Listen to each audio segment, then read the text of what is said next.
नांदगावमध्ये कांते भुजबळ गटात राडा। सुहास कांते यांची समीर भुजबळांना जीवे मारण्याची दिली धमकी।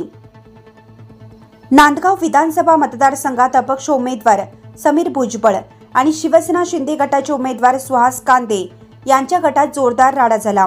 या राड्यात सुहास कांते यांनी थेट समीर भुजबळांना मारून टाकण्याची धमकी दिली। आज तुझा मर्डर फिक्स असंही त्यांनी सांगितलं।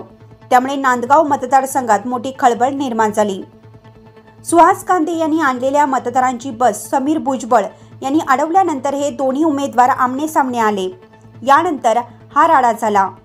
पोलिसांनी दोन्ही गटाला समजूत काढण्याचा प्रयत्न केला। नांदगाव मतदारसंघातील परिस्थिती नियंत्रणात। जिल्हा निवडणूक अधिकारी नांदगाव मतदारसंघात आज सकाळी दोन उमेदवारांमध्ये मतदारांची ओळख पटविण्यावरून वाद निर्माण झाला।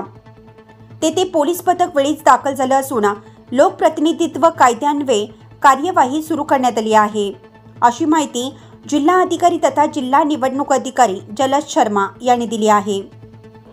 नांदगाव मतदारसंघात एका उमेदवाराने मतदारांच्या ओळखीवरून संशय व्यक्त केला होता। त्यावरून हा वाद निर्माण झाला होता। तथापि पोलीस निवडणूक निरीक्षक वेळीच घटनास्थळी पोहोचले। त्यांनी परिस्थिती नियंत्रणात आणली।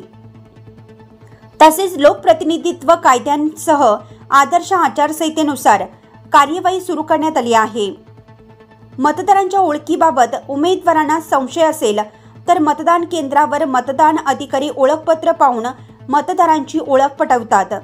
ते खात्री करूनच मतदारांना मतदानाची परवानगी देतात, असंही जिल्हाधिकारी शर्मा यांनी म्हटलं आहे। तसेच या घटनेमुळे मतदान प्रक्रियेवर कोणताही परिणाम झालेला नाही। मतदान प्रक्रिया सुरळीत सुरू आहे। नागरिकांनी कोणत्याही अफवांवर विश्वास न ठेवता मतदान करावे, असंही आवाहन जिल्हा अधिकारी शर्मा यांनी केलं आहे।